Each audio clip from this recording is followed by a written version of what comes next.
বছরের বিভিন্ন সময়ে সারা ভারতবর্ষের ভক্তবৃন্দদের নিজ নিজ এলাকায় বিশেষ আবেদন এবং সরকারি একটি প্রক্রিয়ার মধ্য দিয়ে শ্রী চৈতন্যদেবের ব্যবহৃত পাদুকাদ্বয় দেখার সুযোগ হলেও শান্তিপুরে 500 বছরে এই প্রথম আজ বড় গোস্বামী বাড়িতে সরকারি নিরাপত্তার মধ্য দিয়ে পাদুকাদ্বয় এসে পৌঁছল।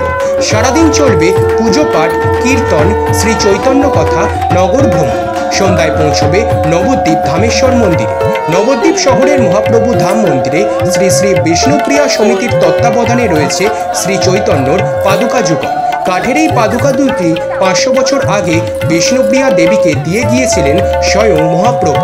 কথিত রয়েছে শ্রী চৈতন্যদেব সন্ন্যাস নেওয়ার 1 বছরের মাথায় শান্তিপুরে আজকের দিন অর্থাৎ 4ঠা মাঘ এসেছিলেন শচীমাতাকে দর্শনের জন্য। শচীমাতাকে দর্শনের পরেই পুরী ধামে চলে যাওয়ার কথা ছিল তার। আচমকা পুরীর যাত্রা বাতিল করে তিনি নবদ্বীপে আসার ইচ্ছা প্রকাশ করেন।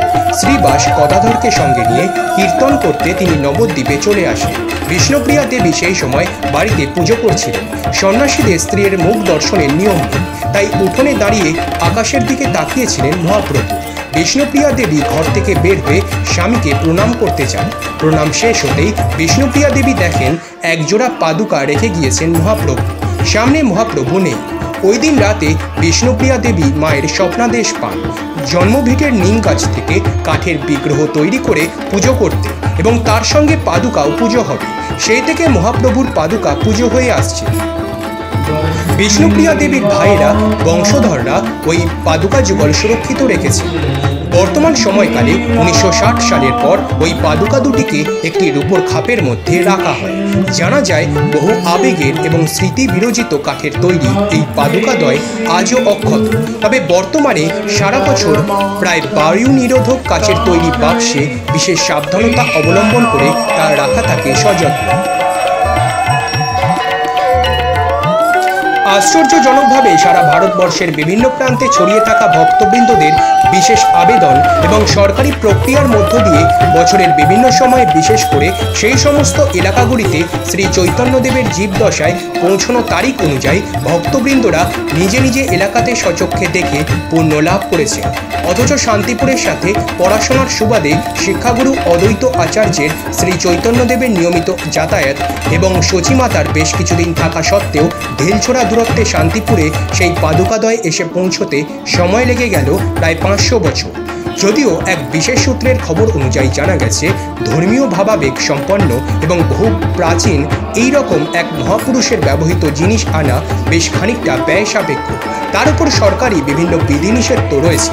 শান্তিপুরের বড় গোস্বামী বাড়িসহ বিভিন্ন সুবিশাল মন্দির সংস্কার এবং সারা বছর ধরে বিভিন্ন ধর্মীয় অনুষ্ঠান, পুজো পাঠ এবং আনুষাঙ্গিক খরচের কারণেই হয়তো যথেষ্ট ব্যয় সাপেক্ষ এই উদ্যোগ আগে কখনো নেওয়া হয়নি। তবে পূর্ব ঘোষিত সময় অনুযায়ী আজ পাদুকাদ্বয় স্বচক্ষে দর্শন করতে শান্তিপুরের মানুষ তো বটে, সকাল থেকে জেলা এবং রাজ্যের বিভিন্ন প্রান্তের ভক্তবৃন্দ এবং বড় গোস্বামী বাড়ির দূর দূরান্তের শিষ্যরা হাজির হয়েছিলেন। মন্দির কর্তৃপক্ষ জানান বিকালে একটি ছোট নগর ভ্রমণ করার পর পাদুকাদ্বয় ফিরে যাবে যথাস্থান নবদ্বীপে।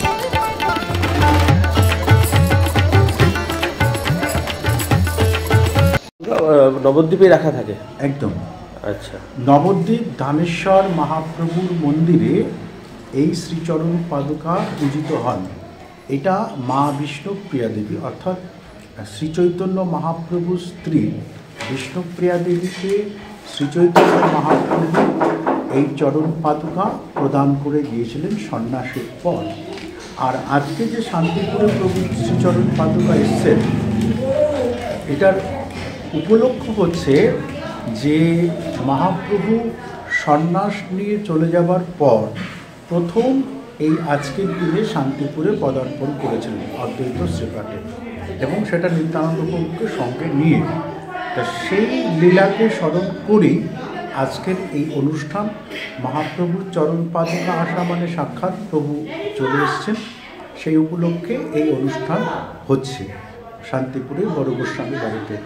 আর শ্রীচৈতন্য মহাপ্রভুর চরণ পাদুকা শুধু বাংলা নয়, বাংলার বাইরে আসাম, ত্রিপুরা, বাংলাদেশ, দিল্লি, উত্তরপ্রদেশ বিভিন্ন জায়গায় বহুবার চরণ পাদুকা যান। বৃন্দাবনে সেটা কি কোনো বিশেষ এক সময় আছে নাকি যে কোনো সময়? না, এবার বিষয়টা হচ্ছে যে বিশেষ সময় যেগুলো, যেমন জন্মাষ্টমী, গৌর পূর্ণিমা, অদ্বৈত সপ্তমী, রামনবমী, রাধা অষ্টমী, এগুলো তো বিশেষ দিন।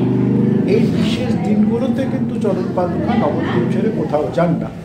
এইবার এই যে বিভিন্ন জায়গায় প্রভুর চরণ পাদুকা যান, তাদের যে বিশেষ দিনগুলো, যেমন আজকের দিনটা শান্তিপুরের ক্ষেত্রে বিশেষ দিন, শ্রী চৈতন্য মহাপ্রভুর প্রথম সন্ন্যাসের পর পদার্পণ। এরকমভাবে বিভিন্ন যেসব জায়গায় প্রভুর চরণ পাদুকা গেছে, সেখানকার যে বিশেষ দিনটা, তাদের সেই দিনটাকে উপলক্ষ করে প্রভুর চরণ পাদুকা নিয়ে গেছে।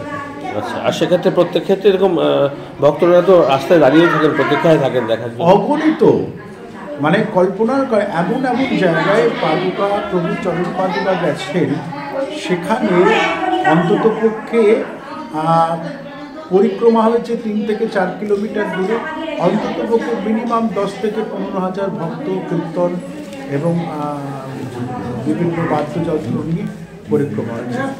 বিশালভাবে পরিক্রমা সহ। তবে আমরা আমাদের মহাপ্রভুর মন্দিরের তরফ থেকে আমরা এই পরিক্রমাটাকে একটুখানি স্ট্রিক্ট করে দিয়েছি, কারণ এটা তো পাইলট একদম নবান্ন থেকে পারমিশন হয়ে আসে, তা সেই জন্য এই ওপেন রোড শোটাকে আমাদের কিছুটা রেস্ট্রিক্টেড করা হয়েছে। আচ্ছা, সেটা হচ্ছে এতদিনের প্রাচীন একটা কাঠের তৈরি সেই পাদুকা, তো সেটা ঠিকঠাক সুরক্ষিত?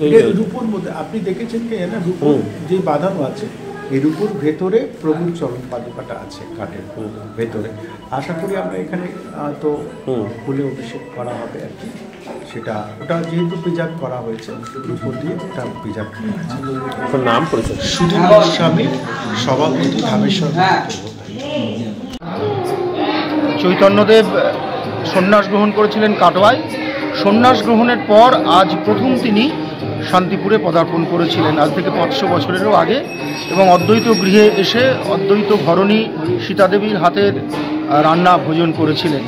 সেই দিনটার স্মরণে প্রতি বছর 4ঠা মাঘ আমাদের এই অনুষ্ঠান হয়। এবারের বিশেষত্ব হলো আজকে নবদ্বীপ ধামেশ্বর মন্দির থেকে শ্রী চৈতন্যদেবের পাদুকা, শ্রীচরণ পাদুকা এখানে এসেছেন। আজ সারাদিন সেই পাদুকা সাধারণ মানুষ দর্শন করবেন, স্পর্শ করবেন, করে বিকেলবেলায় শেষ হবে। একটা পরিক্রমাও হবে? পরিক্রমাটা ছোট করে নগর পরিক্রমা হবে। আর এই পাদুকা কীভাবে পাদুকা ওনারাই নিয়ে এলেন, ওনাদের জন্য বিশেষ ব্যবস্থা আছে, শান্তিপুর থানা, নবদ্বীপ থানা, তারা এসকর্ট করে নিয়ে এসেছেন। আচ্ছা, তো এটা কি মানে রূপোর যেটা অংশ দেখা যাচ্ছে? রূপোটা যেহেতু পাদুকা কাঠের, সেই কারণে সেই পাদুকাটা 500 বছর আগে নষ্ট হয়ে যাচ্ছিল, ওনারা একটা রূপোর আবরণ দিয়ে নিয়েছেন। আর সেই সময় তিনি যখন এসেছিলেন, সেটা কোথায় এসেছিলেন? শান্তিপুরে অদ্বৈত গৃহে। আচ্ছা, তাহলে এই পাদুকার এবারই প্রথম আসবে? এবারই প্রথম। আপনার নাম? চৈতন্যদেবের পাদস্পর্শ, তারপরে পাদুকা স্পর্শ ছিল শান্তিপুর। আপনার নাম? আমার নাম সত্যনারায়ণ গোস্বামী, আমি বড় গোস্বামী বাড়ির সন্তান। নদিয়া থেকে মলয় দের রিপোর্ট, টাইমস প্রতিদিন।